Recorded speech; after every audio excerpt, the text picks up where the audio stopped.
Hey, this is Larry with Man Cave Mayhem. I'm going to be doing a quick video today. We're working on the 2024 Ford F-150. I'm doing a little short video. I've been kind of busy, but I wanted to post this up and show it to you. I purchased this on Amazon. I'll leave the link in the description below. Check out my Amazon store if you're interested in any other products in any of my other videos.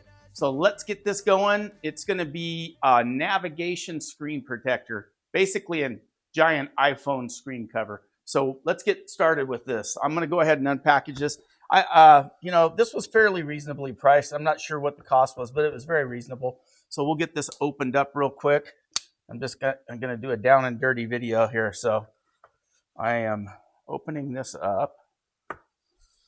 And there's not much to it. You know, you got the screen protector right there. That's about it. They didn't, normally they include like some alcohol or something, some alcohol wipes, but I just got the screen protector with this.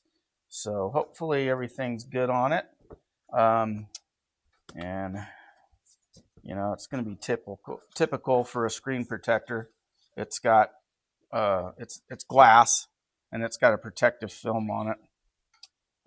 So basically, I'm going to get some wipes and clean the screen off, and I'll show you how I put that on. Are these really necessary? I don't know. It's kind of up in the air with me. I'm not sure, but I put them on anyhow. I kind of try to keep my truck clean. So, I mean, if I was in a work truck where I was beating the heck out of it, sure, that would be a good thing. But then again, if you're in a work truck, who cares, right? But I paid enough money for this truck to where I want to keep it nice. So let's get this thing installed. All right, now we're in the Ford F-150. It's pretty dark in here, but hopefully you can see that. There's the big infotainment center screen. I just got an alcohol prep swab, and I'm just going to wipe this screen down. Then I'm using a kind of a lint-free microfiber towel to wipe this down really good. You want to make sure you get all the lint off of it before you put this on. So let's get that going right now. We'll get this all wiped down. This is just isopropyl alcohol that I'm wiping it down with. You want to get this thing super clean before you want to get all the oil fingerprints off of it. So I like to clean these up real good before I put anything on it. And like I said, it's like a giant iPhone. So you're basically a giant telephone screen. We're just going to get that super clean and try to get it as dust free as possible. And that way the screen will go on very easily. There we go. Now on the front of this, it says, please peel off with a sticker. So I think this side goes on the screen side, obviously. So you peel that off and you just stick it on. So that's what we're going to do. All right. Hopefully you can see that screen now. So I'm taking this, basically, we're going to make sure this is really clean. And it looks like it's pretty lint-free. And now we're peeling off the protective film for this bad boy. And being careful not to put fingerprints on it, which I already did. But we're just going to place this on there. And usually you can, if you just get it centered up just right, it'll just drop on there. Like so. And you just kind of let it do its thing. The air bubbles usually work their way out over time, but you'll notice you'll have some air bubbles in there. And then I take the cloth and I just rub it on here. They go on fairly easy. They do like to get air bubbles in them, but this one seems to be going on pretty good. And I just kind of slowly work out the air bubbles. Sometimes they cut them a little short. And even if you don't get them on right the first time, you can lift them up and do it again. So I'm even going to show you that. So look, you can lift this thing up if you don't.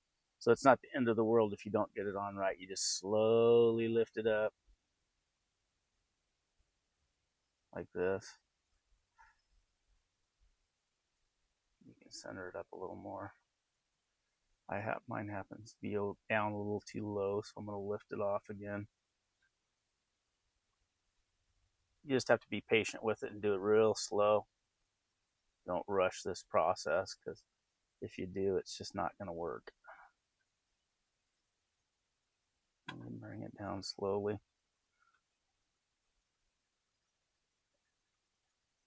Just bring it down and work the bubbles out as you go. Slowly comes down. That's it, basically. Like I said, you'll see air bubbles in it, and you just kind of work them out, and they work themselves out of it. And it takes a little time, but eventually you can get most of the air bubbles out of it. Oops. It helps when you just take your time and do it slowly. And slowly just work the air pockets out. And that's it. Quick update on this. I actually peeled that back off again and slowly worked from one side to the next, and all the bubbles came out, so it was really easy. I just was being kind of dumb when I was putting it on, so that hopefully that little tip will help. But I just worked from one side to the other, kind of similar to an iPhone or anything else. If you guys have put screen protectors on iPhones, it's very much the same. This one doesn't seem to glare too bad. It's kind of got a low glare on it, which I like. So we'll see in the future what it's going to be like. The good thing is if you don't like it, you can just peel it off. I think this was under $20 if I remember correctly. So check it out. I'll put a link in the video, and I'll put a link in the video, and that way you guys can check it out if you like it. If you haven't yet, don't forget to like, share, subscribe, hit that bell for notifications. Check us out at Instagram at mancave_mayhem. Happy holidays, you guys. Merry Christmas. I hope you guys had a good Thanksgiving. And just remember, folks, I'm just a man in a cave causing mayhem. See you on the next one.